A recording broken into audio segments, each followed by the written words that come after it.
All right. So, does everyone have uh the Word doc pulled up?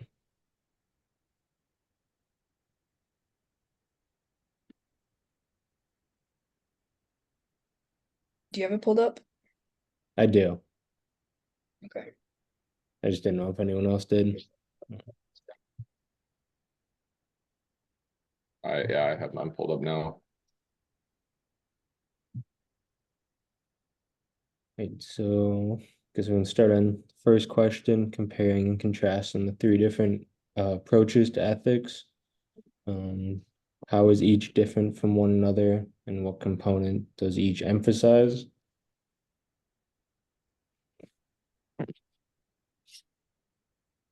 I just put that Aristotle focuses on being a good person and building good character. Kant focuses on following moral rules and doing your duty no matter what happens. And then Mill focuses on consequences of actions, aiming to create the most happiness for the most people.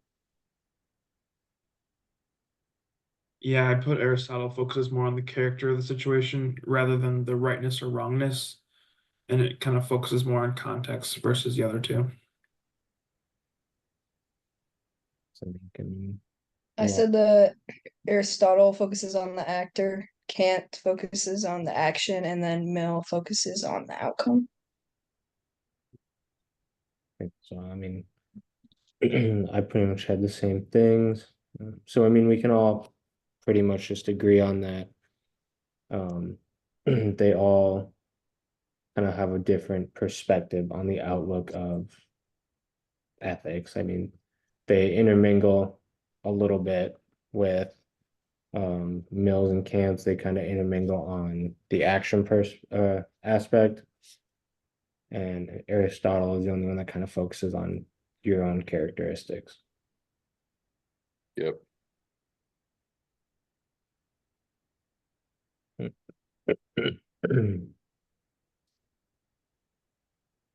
So I guess everyone picks one that they agree with the most, and then why we agreed with them. Is I would pick Aristotle. I mean, I agree with being a good character. There's that. I mean, that's just the one that I agree with more, is that it comes down to your own characteristics and what you kind of believe being a good character is. Yeah, I also did Aristotle. Just feels like it's the most human, like, like it's the most freedom to make mistakes also, but like yeah, just working on being a good person, creating good traits, basically, creating good I habits. agree. Yeah, because the only thing you can focus on is yourself and what decisions you make. You can't focus on the outcome or how it's going to affect other people as much as your own decision. I kind of agree more towards with Mill. Focusing on the outcome is more important to me, and the flexibility within the situations kind of spoke to me more, but I definitely agree with Aristotle a lot too. It's hard to pick just one, but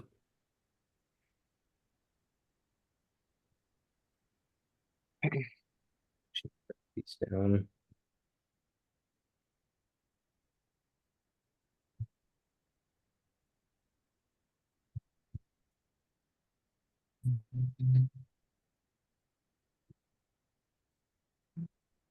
With the third question, the potential downsides, the only downside I see is with Kant's idea, because he emphasizes acting on principles that you want to become universal law, but every situation is different, so I feel like it's too broad.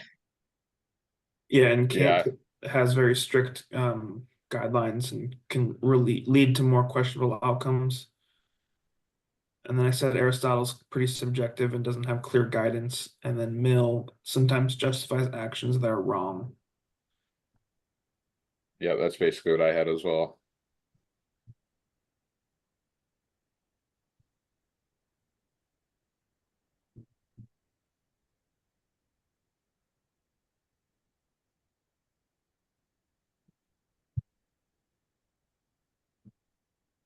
And how is each different from one another when comparing the three approaches to examining an ethical dilemma created by Potter, Bach, and Ross. What are the steps each take say about the values of the creator of each approach wants to emphasize? Um,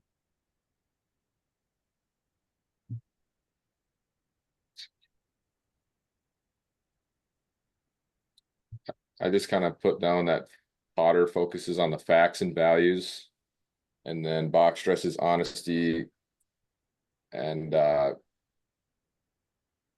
making sure decisions are ones that you could explain publicly. Ross emphasizes balancing multiple moral duties, using good judgment to decide which duty matters most in each situation. It's kind of just what I wrote down for each one of them. Yeah, I kind of had similar it's- stuff with Potter being very structured. Bach carries a lot of personal integrity, but decisions are unclear sometimes. And then Ross's approach is very flexible and relies more on context. Mhm. Yeah. I think this shows that Ross emphasizes which, like, ethical characteristic almost is right, while what's his name? The Bach model is mostly on how the public will react. Yeah, that's good. That's a good point on that.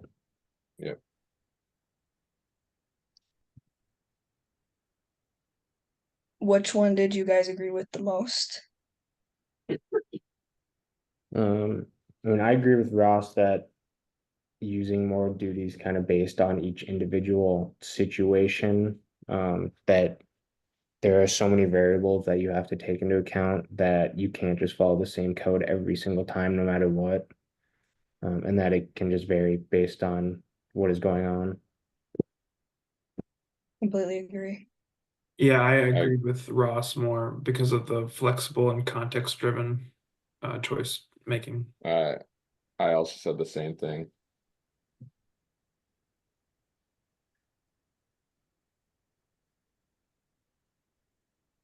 Okay, we go to case study 1, or do we have? Oh wait, weaknesses and downsides. Yeah, that's some Do you guys see? insights. A potential weakness for Box is that if you have to take into the public's opinions on what happened or what you follow, then you might not follow it to the best abilities. You Yeah, I might said not it even be kind of, acting for yourself at that point. yeah, I said it relies too heavily on public opinion. Yeah, it's highly subjective and sometimes unclear choice making.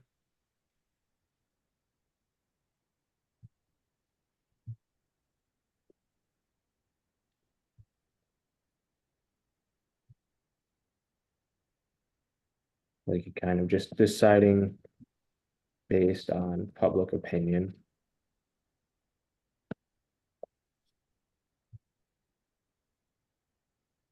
Okay, so then, yeah, we can move on to the case study.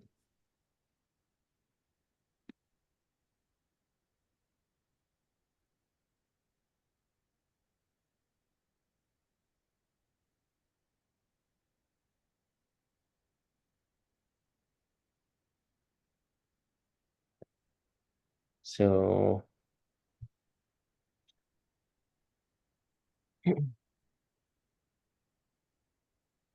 we have to use Mill's ethical approach to deciding our answers for this.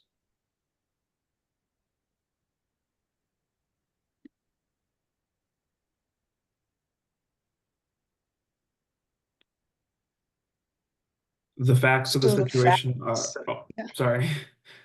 You got it. Filmmakers recording suicides off the Golden Gate Bridge for a documentary, filming the topic. And then the dilemmas would be, should the filmmakers have stopped the suicide attempts? Mhm.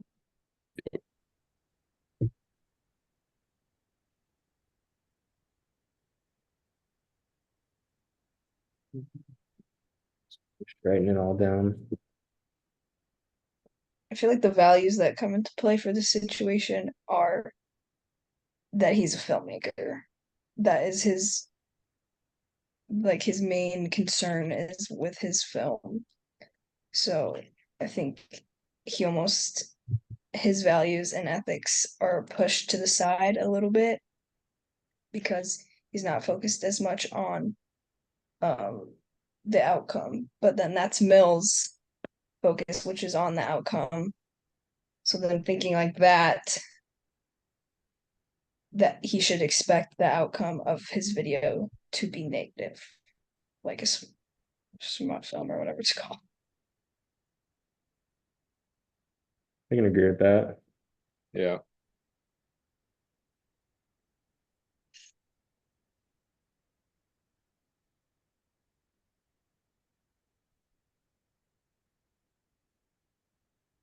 Okay, so question number 3.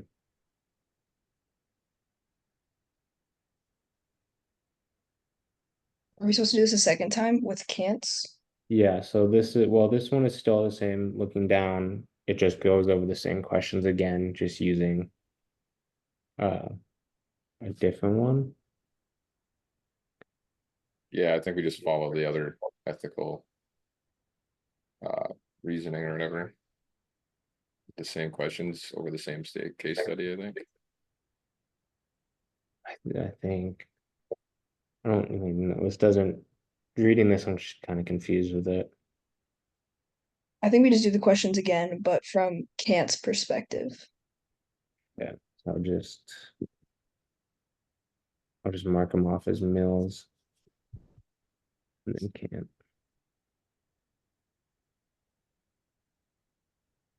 I don't think the facts of the situation change. So there goes number 1. 2, the Kant's values.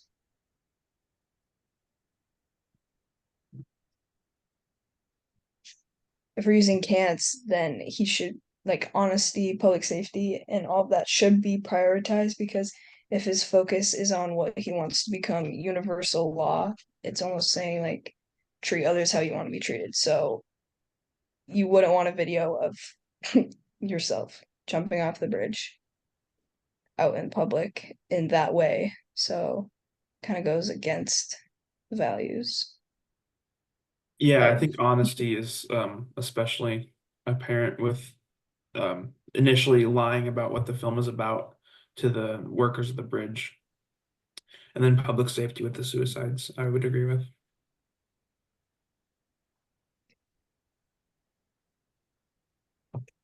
Who are the filmmakers behind the documentary loyal to? I'd say they were loyal to, I mean, their audience, so technically the public. But then they could also just be loyal to themselves as wanting to be a good filmmaker and, capturing the stuff that is not the easiest to capture. So it could be seen either way. I would agree Yeah, with I that. said they were loyal Yeah. to the cause and maybe the message they were trying to push as well.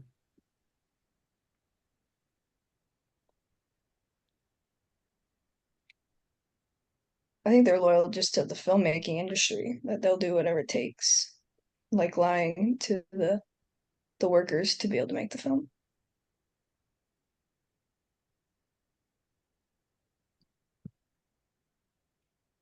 Okay.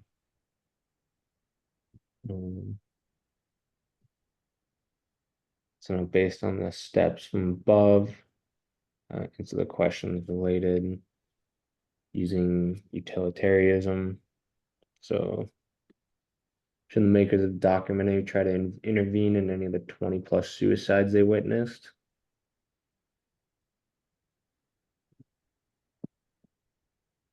Um, that's hard thing.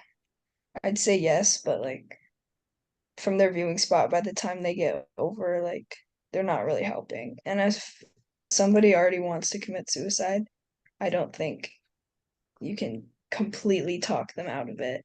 They would probably not thank you for it either. Yeah, So- I think from the utilitarian standpoint, it would be ethical to save lives no matter the underlying intention of the film. And that might not be something that I agree with, but I mean, it kind of comes down to that, yes, you are, you're making a decision for someone else for the good, but then you're also taking away that decision from the person that is trying to make it. So Good point. those- Yep.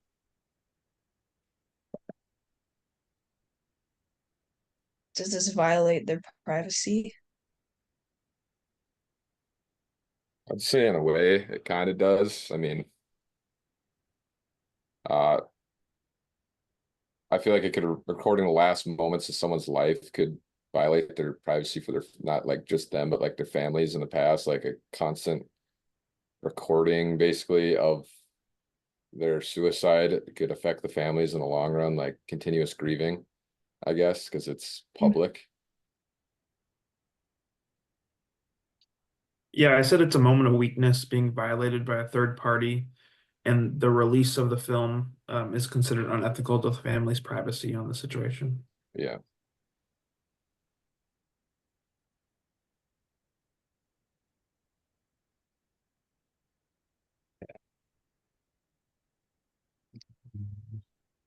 I think Steele's dishonesty in obtaining a permit to film the bridge impacts the integrity of the documentary almost in a good way. It shows like how bad he wanted to make the film, almost that he was willing to lie.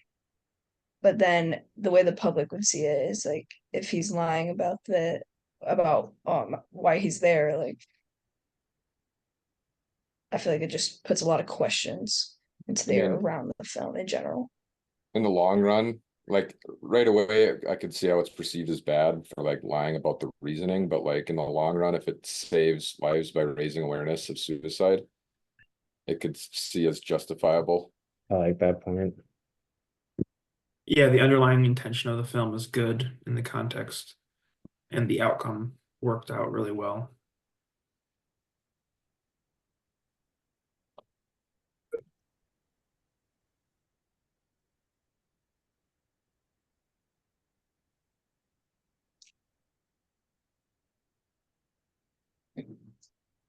Okay, so many believe that the decision by the family to finance a study to examine ways to prevent future suicide is motivated by the film. So does that change our opinion on the film because it ended up financing the study to examine ways to prevent suicide? I think so because it raised enough awareness to bring that um like the want to like build a civilian like protection barrier from jumping because obviously the public knew that that bridge was a problem, but there was no effort to stop it before the film happened. So I think it worked out well. It worked out well, but at the same time, you also have to think about like they didn't know that that was gonna raise the awareness to finance it. But I mean, it ended up doing it, so you can't really say. I That think, was the risk yeah. they were willing to take, I guess. Yeah, Hope that would be the outcome. Yeah, I think underneath the utilitarianism, it doesn't justify it because that's not what it follows. But if you're going off of just the outcome, then it'd be a good case. But like in this case, did the means justify the ends?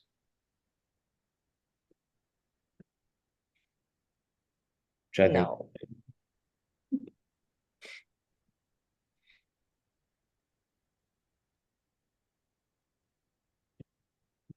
So now you can't philosophy. So what ways would these have changed? Hold on. I'm gonna have to leave here, so I'm Yeah. gonna have to dip out, but I'll for sure be back next week to contribute fully in the next discussion, so Yeah. all right. Sorry, guys. Peace. It's all good. See you later. Yeah. Yeah.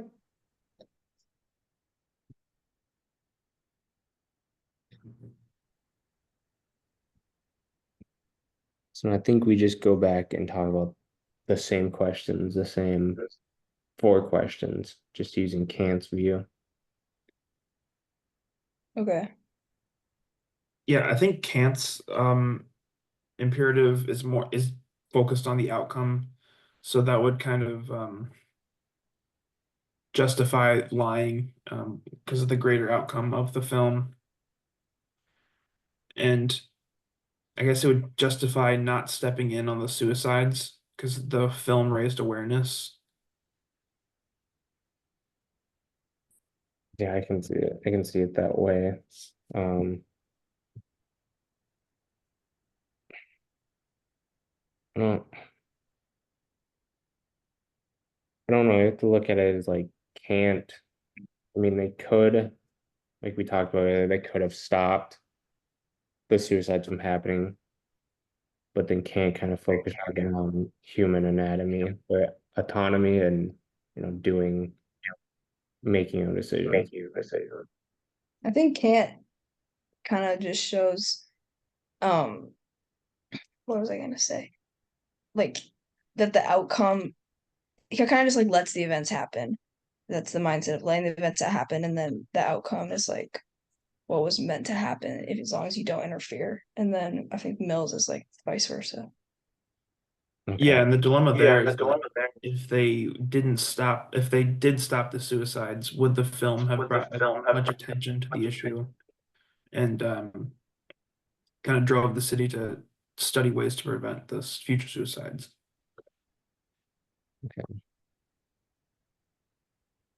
So then going back to the question of invading their privacy.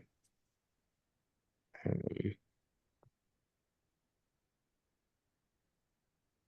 mean, I agree that it's the same, that it does invade their privacy based on, I mean, like Grant said, kind of, you're recording their last moments alive, and that can really affect the family.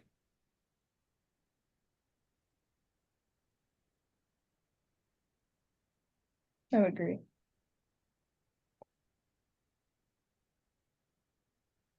Did we hit all the points for Yeah, I Kant think and Mill? overall we covered everything. Okay. Case study number 2. Yeah. Yeah. So now using Aristotle's means. So what are the facts of the situation and ethical dilemmas?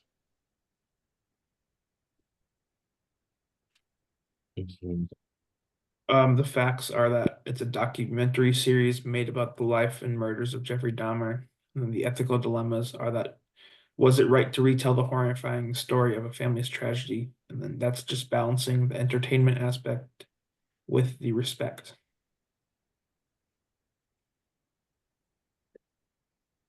I mean, yeah, pretty much just covered it word for word. Exactly. I mean, what it would be.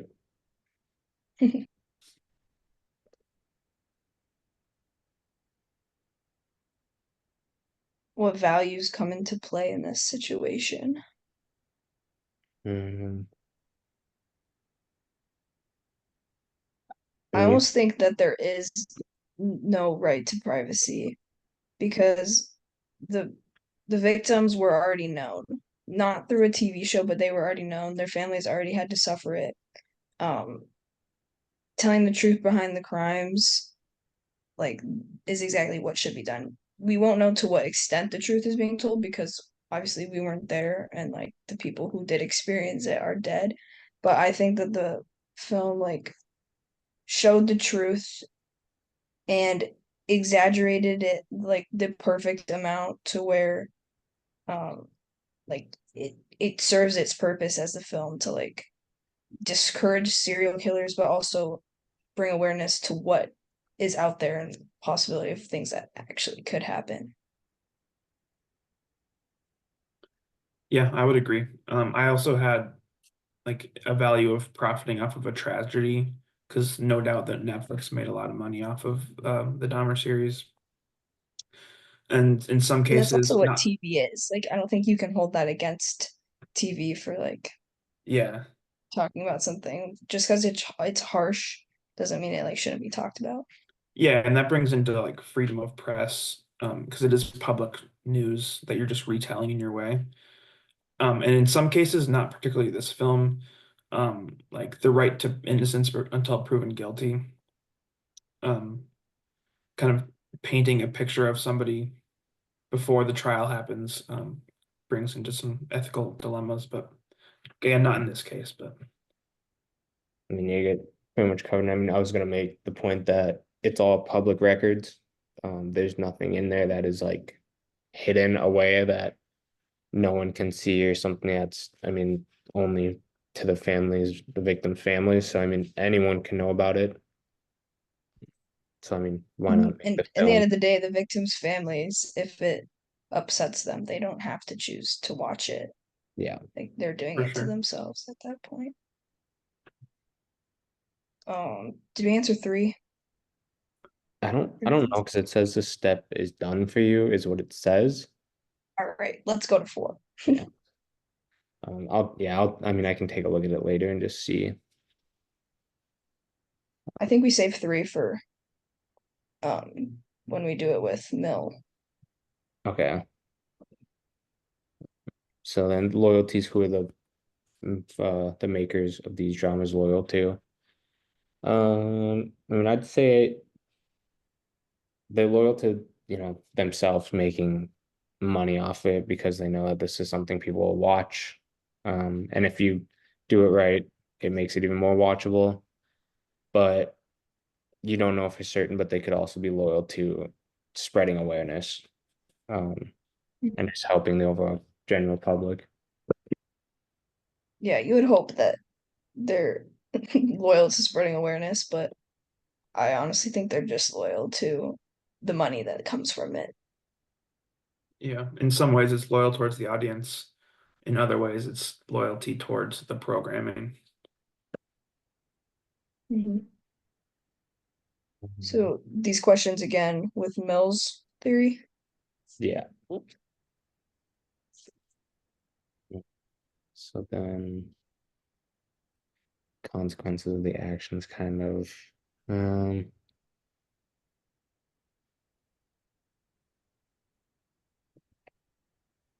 I think the facts and dilemmas stay the same. yeah, for sure. Maybe the values do too.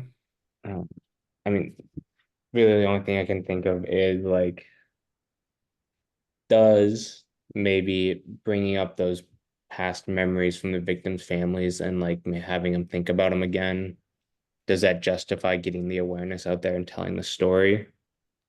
Which I mean, Yes, yeah, think it would. because the your audience is not all of them are the victims' families. A small portion is the victims' families that you almost don't really think about catering to them as much, if at all. Yeah, and I would agree there's a way of going about it to be respectful, and I believe this series tried to do so. Mhm.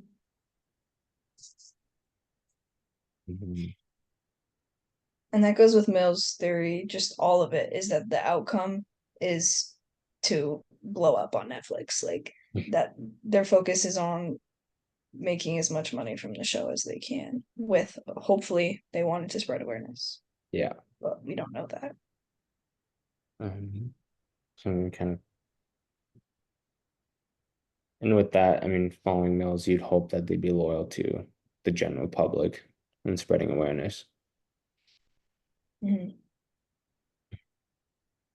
So then, I guess moving on to the last set of questions. Should families of victims of crimes need to give consent for such projects to go forward? Um, I mean, I don't think so, as long as it's public record. I agree. I mean, you It's should at least make the effort to ask. But you know, if you need It's to, almost like if like So- you need 5 victims, but only 4 of them say they'll give consent, I mean, It's more so out of it's like the respect to idea ask. of like asking for forgiveness and not permission, because if you ask them and they say no, then you probably shouldn't do it. But if you never ask the families of the victims and are using only public record, then I don't think consent is needed. Yeah, I think it's true that it would hurt less to not be asked than to be like your wishes ignored almost. Hmm. And I think that goes with like the middle ground almost. and I mean, why wouldn't you want the awareness to be spread? You know how it feels like for that to happen to you, so why wouldn't you want the awareness for it to not happen to someone else? How might the artistic urge to make these true crime films captivating for viewers infringe on the concern that they're truthful or accurate? I mean, you have to make them watchable and enjoyable. And I mean, I think that's the main thing with crime films and documentaries, that you have to make people want to keep watching it. Otherwise, then you put all that effort into spreading it, the awareness and getting that point across that it doesn't matter. And you have to include some of the gory details, but it's like a fine line of what you include, because some people want to see that because it's just so real, but you can't push it too far. Yeah, and under Aristotle's golden mean of like being a good person, you'd want to do right by the families by telling the truth and kind of painting the picture as it was actually played out and not making the villain out to be a good guy or like idolized. Completely agree.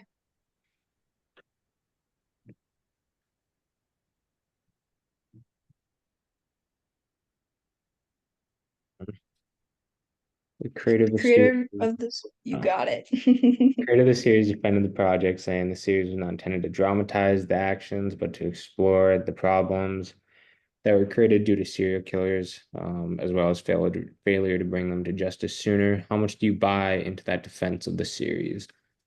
Um, I would say it's 50-50. 50%, yeah, bringing those topics to light, and then 50% making money off of something. I agree. I agree. Yeah. Perfect middle ground. I think this show did really well at showing like the origin of Jeffrey Dahmer and kind of what built up to him doing these crimes versus just profiting off of the gore. So I think in this case, they went to great lengths to be respectful to the story, but I'm still on the fence about where the intentions lie. Yeah. It almost just makes it easier to tell ourselves that the intentions were for money, but also for awareness. But then should these types of series be made at all? If so, how could it be done appropriately? I'd say yes, and the best way is just to make it 100% truthful. Not adding in anything that, I mean, maybe adding in like a couple fillers of just nonsense stuff of like, um, maybe, But nonsense in a way that it doesn't add or take yeah, away too much like from the truth actually is. house color, what one of their random hobbies was, or what was in their living room as a family. But the actual things that are related to the case that they are showcasing should stay 100% truthful. Yeah, I would agree. I think there's always a place for these types of series, and they do a lot of good in awareness and attention, getting people talking about the situation.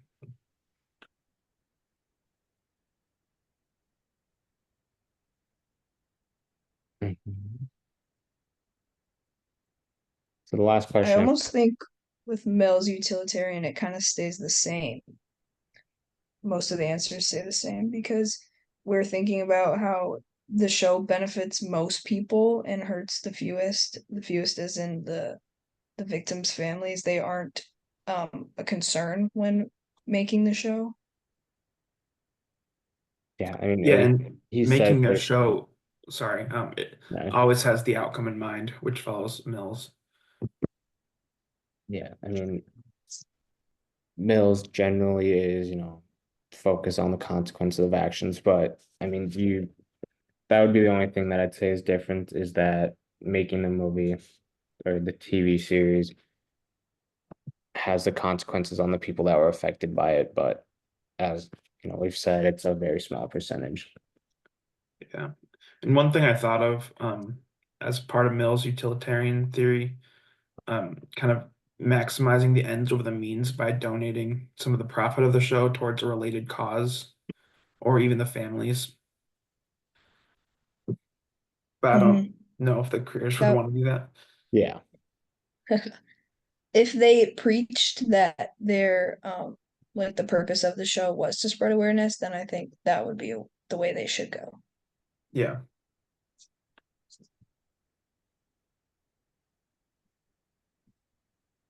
Alrighty, are we done? Yeah, I think you got everything answered. I'll just go through as I'm reading it, add things here and there. Somewhat quite. I'll figure out like the ones which says the step is done for you, just applying a different thing. But yeah, I think we're done. Great. All right. Do we have to turn in a paper too? I've been filling out the form. Yeah. Okay. So I've He just been just has to filling it out. submit So I just submit that with the video recording. Perfect. Yep, Got we're it. good. Cool. Thanks for being